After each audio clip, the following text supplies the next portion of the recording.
जो वाणी से प्रकाशित नहीं है किंतु जिससे वाणी प्रकाशित होती है।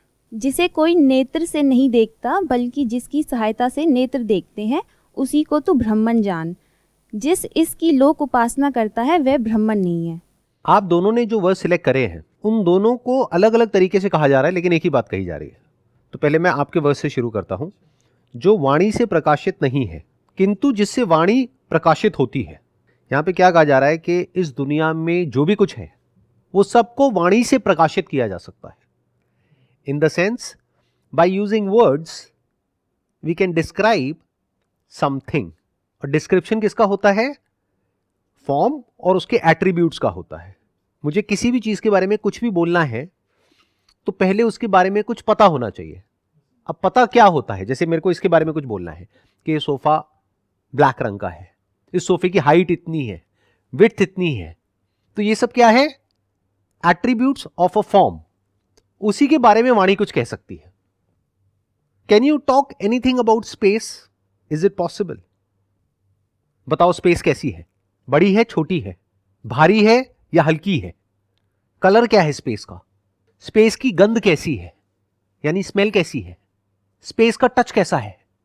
तो इसलिए वाणी स्पेस को डिस्क्राइब नहीं कर सकती, क्योंकि स्पेस के कोई एट्रीब्यूट्स नहीं है, कोई गुण नहीं है। तो यहां पर क्या कहा जा रहा है? जो वाणी से प्रकाशित नहीं है, यानी कि कुछ ऐसा है इस यूनिवर्स में जिसको वाणी प्रकाशित नहीं कर सकती, जैसे कि स्पेस, क्योंकि वाणी सिर्फ फॉर्म्स को प्रकाशित कर सकती है। And every form is a vibration. तो जहां पर अप है और डाउन है, यानी कोई फ्लक्चुएशन है, उसको तो वाणी डिस्क्राइब कर सकती है। Something which is there in time and space, उसको वाणी डिस्क्राइब कर सकती है। But something that is beyond time and space and that is formless, उसको वाणी डिस्क्राइब नहीं कर सकती। तभी ब्रह्मन के बारे में कहा जाता है कि आप उसके बारे में कुछ भी नहीं कह सकते। तो लोगों ने क्या समझा कि वो है ही नहीं। अरे वो है, तभी उसके बारे में कुछ नहीं कह सकते। अगर वो नहीं होता तो उसकी बात भी नहीं होती। उसी को लोगों ने अलग अलग नाम दे दिए हैं, लेकिन कोई भी उसको प्रॉपर्ली डिस्क्राइब नहीं कर सकता, क्योंकि किसी भी चीज को डिस्क्राइब करने के लिए उसकी कोई शेप होनी चाहिए, कोई फॉर्म होना चाहिए, कोई कलर होना चाहिए, या फिर वो टाइम में होना चाहिए। तो जो वाणी से प्रकाशित नहीं है किंतु जिससे वाणी प्रकाशित होती है, उसी को तू ब्रह्म जान। मतलब ये जो हमारी वाणी है, ये जो मैं बोल रहा हूं, आप सुन रहे हैं, तो ये जो आप सुन रहे हैं उसको आप ऐसे कह सकते हैं कि ये जो मैंने बोला वो प्रकाशित हुआ, जिसकी वजह से वो ब्रह्म है। उसको ब्रह्म भी बोलते हैं और ब्रह्मन भी बोलते हैं। आगे वही बात करी जा रही है जो अभी मैंने थोड़ी देर पहले कहा। जिस इस देश काल अवच्छिन्न वस्तु, देश होता है स्पेस, काल होता है टाइम, मतलब कोई ऐसी वस्तु है, कोई ऐसा तत्व है जो देश काल से परे है, जो देश काल को भी ट्रांसेंड कर जाता है, वो ब्रह्मन है, यानी कि कॉन्शियसनेस। आप किसकी वजह से सुन पा रहे हो? जो भी मैं बोल रहा हूं, किसकी वजह से सुन पा रहे हो? कॉन्शियसनेस की वजह से। इन अदर वर्ड्स, जो भी कुछ कहा गया है उस सुप्रीम रियलिटी के बारे में, लिखा गया है, लोगों ने बोला है, सुना है, वो सब ब्रह्मन नहीं है। क्योंकि बहुत सारे लोग वहीं पे जाकर के एंटैंगल्ड हो जाते हैं। जैसे कोई बुक है, बस वहीं पर जाकर के एंटैंगल्ड हो गए, पढ़ लिया, समझ आ गया, उनको लग रहा है कि हां यही रियलिटी है। ये सब बिल्कुल ऐसा है जैसे इशारा किया जा रहा है किसी की तरफ, बट लोग उस इशारे करने वाले को या तो पकड़ लेते हैं या इशारे को पकड़ लेते हैं, यानी कि वर्ड्स को, और एक्चुअल में कभी देखते ही नहीं है कि किस रियलिटी की तरफ इशारा किया जा रहा है। तो इन्होंने नेगेट कर दिया सारे ज्ञान को, जो भी कुछ लिखा हुआ है, आपने आज तक सुना है, पढ़ा है, सबको नेगेट कर दिया कि वो ब्रह्मन नहीं है। लेकिन जिसकी वजह से आप सुन पा रहे हो वो ब्रह्मन है। तो ये क्या कह रहे हैं आगे, कि जिसकी लोग उपासना करते हैं जगत में, वह ब्रह्मन नहीं है। लोग किसकी उपासना करते हैं? या तो किसी नेम की, या फॉर्म की, या एक कॉन्सेप्ट की। बहुत सारे लोग क्या बोलते हैं कि हम किसी फॉर्म की पूजा नहीं करते, लेकिन हम फॉर्मलेस की पूजा करते हैं। What do you mean by that? That formless is an abstract concept which is there in your mind. तो whether that is a formless concept, an abstract concept which is there in your brain, जो आपने कहीं से पढ़ लिया है और आपको बताया गया है उसके बारे में, चाहे वो हो, यानी कोई इमेजिनेशन हो या इमेजिनेशन का ना होना हो, चाहे कोई फॉर्म हो या फॉर्म का ना होना हो, वो सब ब्रह्मन नहीं है। मतलब यहां पे क्या किया जा रहा है, हम जिसको भी रियलिटी समझते हैं उस सबको नेगेट किया जा रहा है। वाणी के बेसिस पे जो भी आपके माइंड में कॉन्सेप्ट्स बन रहे हैं, that is not the supreme reality, that is not Brahman, बल्कि जो उस वाणी को प्रकाशित कर रहा है वो ब्रह्मन है। यानी किसी भी वाणी को, किसी भी स्क्रिप्चर में लिखे हुए किसी भी वर्ड को जो प्रकाशित कर रहा है वो ब्रह्मन है, और जिसकी लोग उपासना करते हैं वो ब्रह्मन नहीं है, फिर चाहे वो फॉर्म हो चाहे फॉर्मलेस हो। क्योंकि formless is nothing but N abstract concept in someone's mind, और उस फॉर्मलेस को भी लोगों ने नाम दे दिया है कि हम किसी फॉर्म को तो नहीं मानते, लेकिन हम इस फॉर्मलेस को मानते हैं जिसका ये नाम है। तो बात वहीं की वहीं आ गई, देयर इज नो डिफरेंस। तो कोई है जो फॉर्म की पूजा कर रहा है, कोई है जो वर्ड की पूजा कर रहा है, जिस वर्ड के साथ में कोई फॉर्म नहीं जुड़ी है, लेकिन वर्ड तो है ना। तो यहां पे क्या कहा जा रहा है कि ना तो वो वाणी है, ना वाणी जिसको प्रकाशित कर रही है, यानी कि फॉर्म। वाणी मतलब क्या? टेबल। और वाणी जिसको प्रकाशित कर रही है वो क्या है? ये form of a table. But वो क्या कह रहे हैं? जिसकी वजह से ये वाणी प्रकाशित हो रही है। और अगर एक स्टेप और आगे जाए, जिसकी वजह से टेबल प्रकाशित हो रही है, जो कि अगले वर्ष में आने वाला है, वो ब्रह्मन है। अगला वर्ष जो आपने सिलेक्ट किया है वो है, जिसे कोई नेत्र से नहीं देखता बल्कि जिसकी सहायता से नेत्र अपने विषयों को देखते हैं, उसी को तू ब्रह्म जान। मतलब इन्होंने क्या किया, क्योंकि इनको पता था फ्यूचर में लोग क्या क्या गलतियां करने वाले हैं। कोई है जो फॉर्म्स को रियलिटी समझ लेगा, और कोई है जो वर्ड्स को रियलिटी समझ लेगा। उन्होंने दोनों को ही नेगेट कर दिया। उन्होंने कहा ना तो ब्रह्मन वाणी का विषय है, ना वो नेत्रों का विषय है। तो नेत्र से जो भी कुछ हमको दिखता है वो सुप्रीम रियलिटी नहीं है, वो ब्रह्मन नहीं है, बल्कि जिसकी सहायता से नेत्र अपने विषयों को देखते हैं, उसी को तू ब्रह्म जान। तो किसकी वजह से देख पा रहे हैं, और जिसकी वजह से देख पा रहे हैं, क्या वो अलग अलग है? यानी आंखों से हमको कुछ दिखता है और ब्रेन में उसकी इमेज बनती है और हमें पता लगता है कि कुछ दिखा है। फिर जैसे ही वो दिखता है तो अंदर हम उसके बारे में कुछ बोलते हैं कि वो ये है। या अगर कोई आवाज भी आती है तो हम फटाफट से अपने अंदर बोलते हैं, अच्छा ये मेरी मदर की आवाज है। आइडेंटिफाई करते हैं, उस पर ठप्पा लगाते हैं, लेबल लगाते हैं। तो यहां पर इन दो वर्सेस में दोनों को ही नेगेट कर दिया, यानी दोनों ही ऑप्शंस को रूल्ड आउट कर दिया।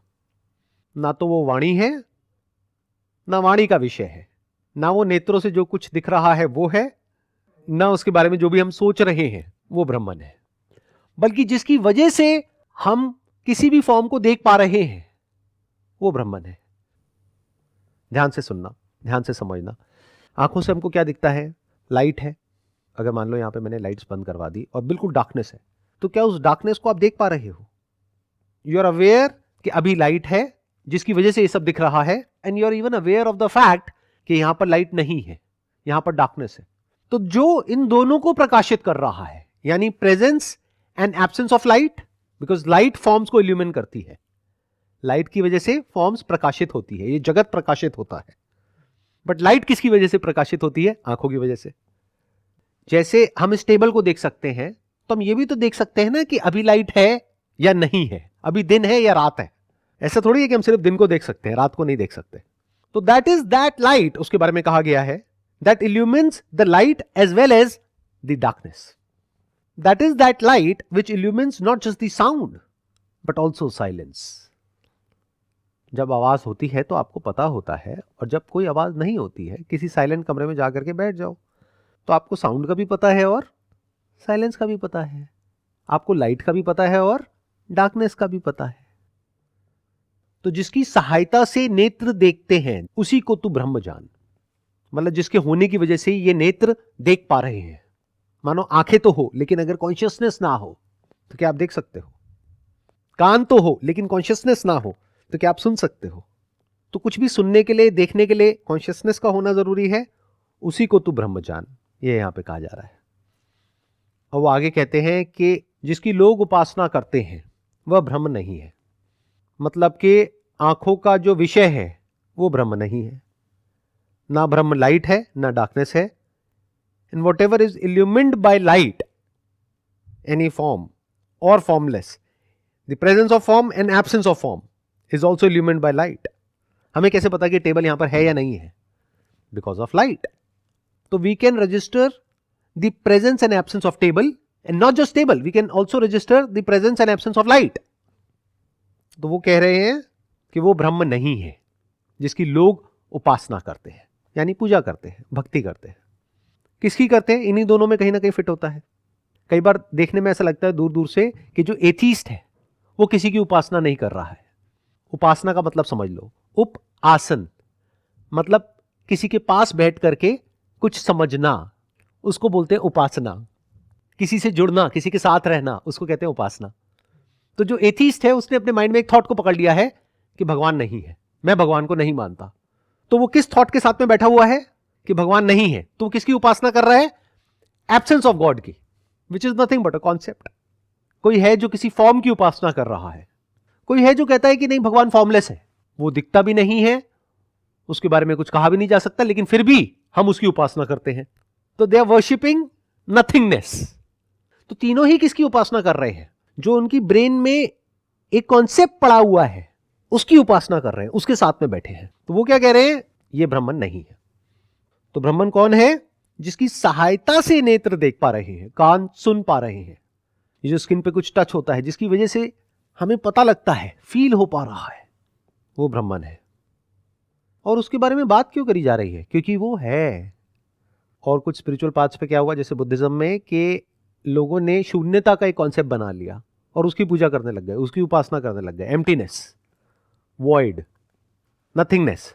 उनके लिए नथिंगनेस एक रियलिटी है। तो यहां पर उसके बारे में इसलिए बात करी जा रही है कि उन्होंने समथिंग और नथिंग दोनों को ही नेगेट कर दिया, क्योंकि ये समथिंग और नथिंग दोनों ही वाणी के विषय है, दोनों ही नेत्र के विषय है, दोनों ही मन के विषय है। अभी आगे इसमें मन के बारे में भी बात करी जाएगी, यानी थॉट के विषय है, सोचने के विषय है। तो उस सबको नेगेट कर दिया गया, उस सबको हटा दिया गया। अभी तक जो मैंने कहा उससे रिलेटेड कोई थॉट्स आ रहे हैं आप लोगों के माइंड में? कोई क्वेश्चंस आ रहे हैं? इस कॉन्सेप्ट के अंदर तीनों चीज़ें कवर हो गई, जागना भी कवर हो गया, सपने भी कवर हो गए, और नथिंगनेस, गहरी स्लीप में जो होता है वो भी कवर हो गया। मतलब ये तीनों ही नहीं है, एक चौथी चीज़ है। अब वो है इसलिए उसके बारे में बात करी जा रही है, इसका मतलब वो नथिंगनेस नहीं हो सकती। राइट सर, मैं सही समझ रहा हूँ? Absolutely right. लेकिन वो कुछ चौथी नहीं है, वो इन तीनों स्टेट्स की अंडरलाइंग स्टेट है। Right sir. बिकॉज चौथी जब होती है तो लोगों को ऐसा लगता है वो कुछ चौथी स्टेट है, और लोग उस स्टेट को अचीव करने लग जाते हैं मेडिटेशन में जाकर के। वो इन तीनों की अंडरलाइंग रियलिटी है। सर जैसे फॉर्म और फॉर्मलेस जो चीज़ें हैं, लोग उपासना या प्रेयर करते हैं, मे बी शायद ये इसलिए ज़रूरी है कि वो स्पिरिचुअलिटी के पाथ पे या फिर मतलब स्टार्टिंग कर पाएँ।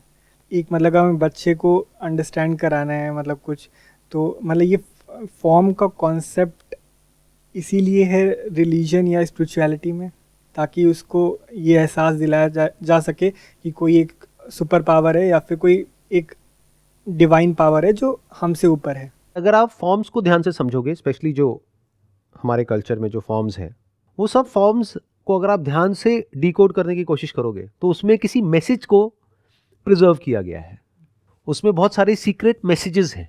यानी ये कह लो कि ये जो अभी हम स्टडी कर रहे हैं उपनिषद में, इसको एक फॉर्म के थ्रू, एक स्टोरी के थ्रू प्रिजर्व कर दिया गया है, क्योंकि वहां पे डाइल्यूशन होने के चांसेस बहुत कम होते हैं। जो वर्ड्स होते हैं उसमें डाइल्यूशन हो जाता है, क्योंकि उस वक्त जब ये हुआ था, आज से हजारों साल पहले, उस वक्त लिखने के लिए भी कुछ नहीं था। तो it was like Chinese whisper, कि मैंने आपको कुछ बोला, आपने आगे कुछ बोला, आपने आगे कुछ बोला, वो करते करते कुछ और ही हो गया। अब एक फॉर्म है जो आपके सामने है, उसके अंदर कुछ ऐसा स्टोर कर दिया गया है, कुछ इतने इंटरेस्टिंग मैसेजेस हैं, वो तब आपको समझ आएंगे जब आप उपनिषद को समझ लोगे। वैसे नहीं समझ आने वाले। समझ आए आपको चाहे नहीं आए, लेकिन फॉर्म को जब रेप्लिकेट किया जा रहा है तो वहां पे डाइल्यूशन होने के चांसेस बहुत कम है। आप इमेजिन करो ऐसी एक दुनिया जहां पर कोई बुक्स नहीं है, कोई रिटन टेक्स्ट नहीं है, तो अब आप कैसे ये इंश्योर करोगे कि जो रियलाइजेशन आपको हुआ है, जैसे आपने कुछ डिस्कवर किया, अब उसको प्रिजर्व किया जाए? कैसे करोगे? कितना बड़ा चैलेंज है, सोचो। किसी ऋषि मुनि ने कुछ डिस्कवर कर लिया, अब उसको प्रिजर्व करना है, क्योंकि उनको पता है कि ये जो उन्होंने डिस्कवर किया, जैसे ही वर्ड्स में बोला, क्योंकि कहा जा रहा है कि वर्ड्स में उसको नहीं बोला जा सकता है, तो वो मैसेज धीरे धीरे डाइल्यूट हो जाएगा फ्यूचर में। तो उन्होंने क्या किया, फॉर्म्स के बेसिस पे उसको प्रिजर्व कर दिया। अब फॉर्म्स को लोग कॉपी कर रहे हैं जनरेशन टू जनरेशन, पिछले हजारों सालों से। तो वहां पे डाइल्यूशन बहुत ही कम है। इसीलिए अगर आप ध्यान से देखोगे, हजारों साल पुरानी जो मूर्तियां हैं और आज जो मूर्तियां हैं, उनमें बहुत ज्यादा फर्क नहीं है। लेकिन जो हजारों साल पहले लोगों ने कहा और आज जो कह रहे हैं, उसके बारे में कोई श्योरिटी नहीं है कि वो जो कहा, जिस कॉन्टेक्स्ट से कहा और आज जो बात कही जा रही है, क्या वो मीनिंग सेम है? मीनिंग को ही चेंज कर दिया लोगों ने अपने हिसाब से। तो एक्चुअल में फॉर्म की नीड ये है, इसी को आर्ट बोलते हैं। मतलब कुछ इस तरीके से चीजों को आर्टिस्टिक वे में पिरो दिया गया है कि उस एक मूर्ति के अंदर पूरा का पूरा जो सार है वेदों का, उपनिषद्स का, वो सारा उसके अंदर समा गया है। और जो इस बात को समझता है तो वो हाथ जोड़ करके अपने सर को झुका देता है उस मूर्ति के सामने। जो नहीं समझता है वो हाथ जोड़ करके उस मूर्ति से कुछ मांगता है जो उसको चाहिए, जिसको लोग भक्ति समझते हैं, बट वो भक्ति नहीं है, वो भीख है। आप भीख मांग रहे हो। तो भीख मांगने में और भक्ति करने में जमीन आसमान का फर्क है।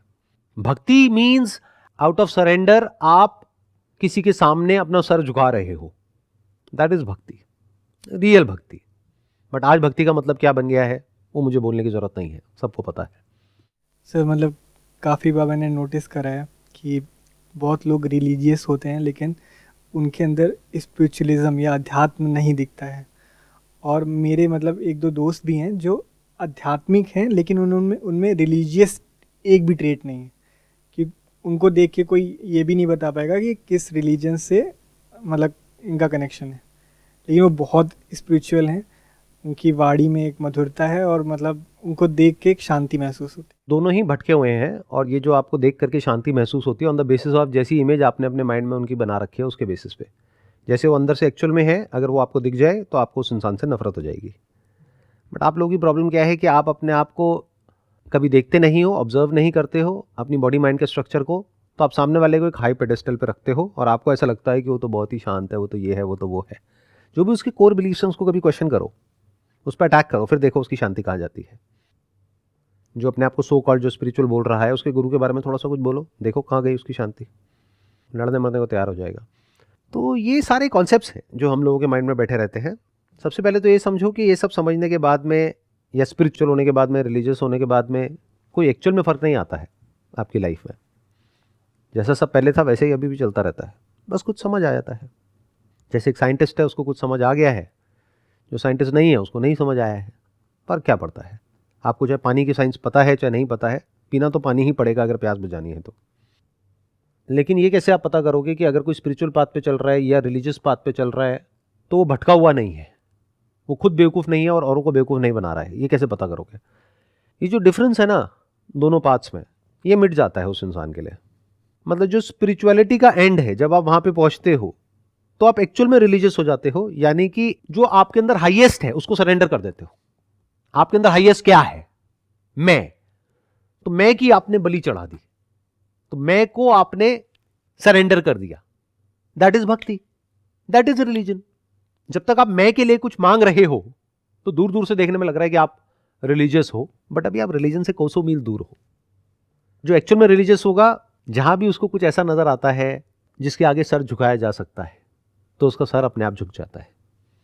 इसको इस तरीके से देखो कि कोई इंसान है जिसको हीरे की परख है, तो इससे फर्क नहीं पड़ता कि वो जो डायमंड है वो किस ब्रांड का है। जब भी वो एक असली डायमंड को देखता है तो वो देख करके उसकी आंखें चमक जाती है और वो डायमंड और पत्थर के बीच में भी फर्क को देख लेता है। तो जो इंसान एक्चुअल में स्पिरिचुअल होता है वो सिर्फ स्पिरिचुअल नहीं होता है, वो रिलीजियस भी होता है, लेकिन not religious in the sense जैसा हम रिलीजन को समझते हैं या रिलीजियस आदमी जिसको हम बोलते हैं। और जो एक्चुअल में रिलीजियस होता है वो स्पिरिचुअल भी होता है, क्योंकि जो रिलीजन की डेप्थ में चला गया है, not of one particular religion but of all the religions, उसके एंड को जाकर के देख लिया है कि वहां पर क्या है, तो वहां पर स्पिरिट है। Spiritual, what does that mean? Spirit. What is spirit? Self, मैं। सबके सेंटर पॉइंट पर क्या है? मैं ही तो हूं। रिलीजन का एंड क्या है? यह देख लेना कि परमात्मा ही है, कि मैं और परमात्मा दो नहीं है, परमात्मा ही सच है, भगवान ही सच है। That is the end of religion. और एक स्पिरिचुअल आदमी क्या बोलेगा? आत्मा और परमात्मा दो नहीं है, आत्मा ही सच है। तो दोनों अलग अलग तरीके से बोल रहे हैं लेकिन एक ही बात कह रहे हैं कि आत्मा और परमात्मा दो नहीं है, एक ही है। उसी को एक आत्मा कह रहा है, एक परमात्मा कह रहा है। एक कह रहा है अहम ब्रह्मस्मि, मैं ही ब्रह्म हूं, और एक कह रहा है परमात्मा ही सब कुछ है, मेरे अंदर, मेरे बाहर, यहां वहां, हर जगह परमात्मा ही है। परमात्मा के सिवा कहीं कुछ है ही नहीं। एग्जाम्पल से अगर बताऊं तो रिलीजन का एंड क्या है कि एक लहर जो मिट गई है वो चारों तरफ देख रही है और कह रही है कि पानी ही सच है, लहरें कहीं है ही नहीं, सिर्फ पानी है, और वो पानी की भक्ति कर रहा है। और जो स्पिरिचुअल है वो क्या कह रहा है कि मैं जो खुद को लहर बोलता था, मैंने उस लहर के सच को देख लिया, जो सच पानी है, जो और लहरों का भी सच है, जो इस समुद्र का भी सच है, नदी का भी सच है, सबका सच एक ही है, वो है पानी। तो देखने में लग रहा है कि दोनों अलग अलग बातें कर रहे हैं, दोनों एक ही बात कह रहे हैं। सर, जो हम कह रहे हैं कि आत्मा और परमात्मा दोनों एक ही हैं, और आपने बोला कि लोग जो है फॉर्म को पूछते हैं, फॉर्मलेस को भी पूछते हैं, लेकिन जो कॉन्शियसनेस है वो सुप्रीम रियलिटी है। तो सर, हम ये कह सकते हैं कि जो आत्मा या परमात्मा है वो भी कॉन्शियसनेस है? आत्मा और परमात्मा ही कॉन्शियसनेस है और कॉन्शियसनेस ही आत्मा है। पहले तो आत्मा और परमात्मा के बीच के फर्क को देख लो। परमात्मा मतलब द हाईएस्ट, द सुप्रीम। तो एक है स्पेस जिसको आकाश बोलते हैं, और एक आप बोल रहे हो परम आकाश। तो क्या आकाश और परम आकाश दो हैं? अलग अलग है। एक ही।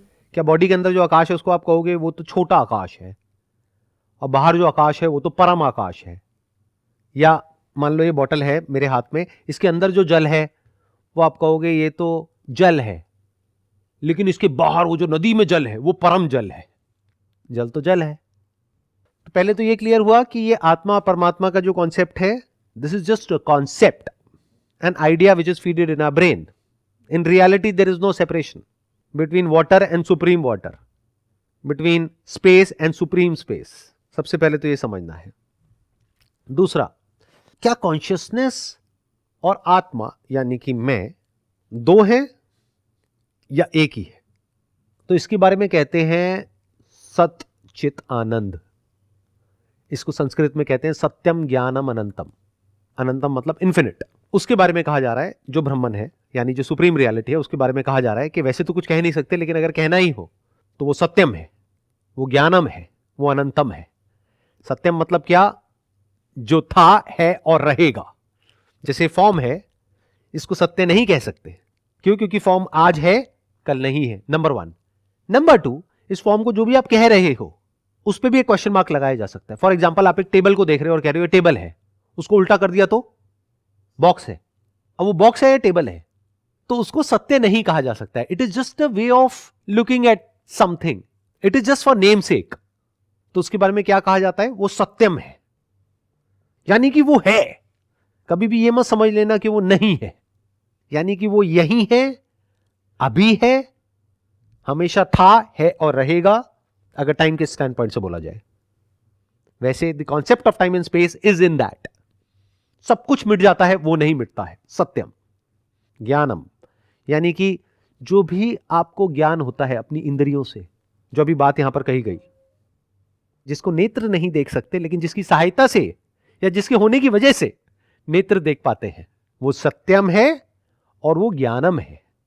बट यहां पर जब सत्यम और ज्ञानम बोलते हैं तो ज्ञान की एक ब्रॉड कैटेगरी को कवर किया गया है, जिसमें नॉलेज भी आ गई, एक्सपीरियंस भी आ गया, जो सेंसेस के थ्रू होता है। तो वो ही सत्यम है, वो ही ज्ञानम है। That is consciousness.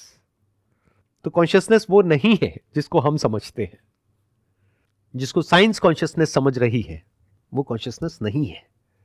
साइंटिफिकली क्या कहा जाता है कि इंसान अभी कॉन्शियस है, अभी नहीं है। But that is nothing but changes in the chemical composition of the body. एक इंजेक्शन लगा दो तो आप अनकॉन्शियस हो गए, इंजेक्शन नहीं लगाए तो आप कॉन्शियस हो। तो एक्चुअल में क्या हो रहा है? ये जो इंस्ट्रूमेंट है उसको कंट्रोल किया जा रहा है, कॉन्शियसनेस के लेवल पे कोई फर्क नहीं आ रहा है। इसको और सिंपल एग्जांपल से बताऊं, एक ऐसा भी इंजेक्शन है जिससे कि ये वाला जो पार्ट है, मान लो इस बॉडी के हाथ पे सर्जरी करनी है, तो सिर्फ इस पार्ट को अनकॉन्शियस कर दिया, बट वैसे आप कॉन्शियस हो, आंखों से देख रहे हो। तो क्या आप कॉन्शियस हो या अनकॉन्शियस हो? अगर आप कह रहे हो कि उस वक्त मैं कॉन्शियस हूं, तो consciousness can exist with unconsciousness. तो एक बहुत बड़ा कॉन्ट्रडिक्शन यहां पर आ गया है साइंटिफिकली। अगर आप देखोगे तो ये एक बहुत बड़ी पजल है, बिकॉज यू आर अनकॉन्शियस। यहां पर सर्जरी चल रही है, आप देख रहे हो और आपको पता नहीं लग रहा है, तो you are unconscious and you are conscious at the same time. Sir, इससे कह सकते हैं कि मतलब at the same time we are conscious and unconscious. तो बॉडी का अगर हम हाथ की बात करेंगे तो हम कहेंगे कि जो इतने सेल्स हैं वो अनकॉन्शियस है, या फिर हम कह सकते हैं कि every cell has different consciousness. नहीं, इसको ध्यान से समझना। जो कॉन्शियसनेस है उसको भी हम एक मटेरियल थिंग समझ रहे हैं। Body is a material thing, तो इसको मटेरियली चेंज किया जा सकता है। But consciousness because it is सत्यम, तो उसको चेंज नहीं किया जा सकता है, उसमें कुछ भी मिलावट नहीं करी जा सकती है। मतलब जो इंजेक्शन आपको लग रहा है वो कॉन्शियसनेस को नहीं लग रहा है, वो बॉडी को लग रहा है, बॉडी विच इज मैटर। तो बॉडी में चेंजेस होते हैं, कॉन्शियसनेस के लेवल पे कोई चेंज नहीं होता है। तो you can play with the body but you can not play with consciousness. एक बॉडी को अनकॉन्शियस कर दिया लेकिन दूसरी बॉडी उसी टाइम पे कॉन्शियस है, तो कॉन्शियसनेस में कोई चेंज नहीं आया है। बट ये बात किसी को समझाना बहुत ही मुश्किल है, क्योंकि वो क्या कहेंगे कि इस बॉडी में अलग कॉन्शियसनेस है, इस बॉडी में अलग कॉन्शियसनेस है, तो इस बॉडी को तो हमने कर दिया, उसको नहीं किया। Consciousness is always there. ध्यान से इस एग्जाम्पल को समझ लो। आप इसको इस तरीके से देखो, आपके पास में दो आंखें हैं, एक आंख से दिख रहा है, एक से नहीं दिख रहा है। क्या ये बात आपको पता है या नहीं पता है? क्या ये आपका एक्सपीरियंस है या नहीं है? So that means you are aware of the presence of consciousness and the absence of consciousness. ये मान लो जैसे आपके दो हाथ हैं, एक जगह पे इंजेक्शन लगा, एक जगह पे नहीं लगा है, तो इधर टच कर रहे हैं तो दर्द नहीं हो रहा है, इधर टच कर रहे हैं तो दर्द हो रहा है, पर दोनों आपको पता है ना। तो you are aware of the presence of a sensation and the absence of a sensation.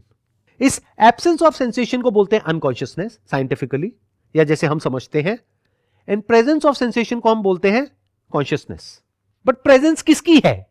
Consciousness की है, या कॉन्शियसनेस में एक सेंसेशन की है, sensation which is nothing but a subtle object. जैसे ये बुक एक ऑब्जेक्ट है, ये ग्रॉस है, बट क्या सेंसेशन एक ऑब्जेक्ट नहीं है? Every particle is nothing but a vibration, तो इसका मतलब क्या है? Every vibration is also a particle. तो जो भी हमारी थिंग की डेफिनेशन है उस पर भी एक क्वेश्चन मार्क लगाओ पहले तो। जिसको भी स्टोर किया जा सकता है, कंट्रोल किया जा सकता है, दैट इज अ थिंग। एक पेन ड्राइव में इंफॉर्मेशन को स्टोर किया जा सकता है, ट्रांसफर किया जा सकता है, तो that is a thing which can be stored, which can be transferred. But something that cannot be stored is not a thing. So Brahman is not a thing. It cannot be stored. It cannot be transferred. Something that is here but not there is a thing. चाहे वो बड़ा से बड़ा कुछ हो, चाहे वो छोटे से छोटा कुछ हो।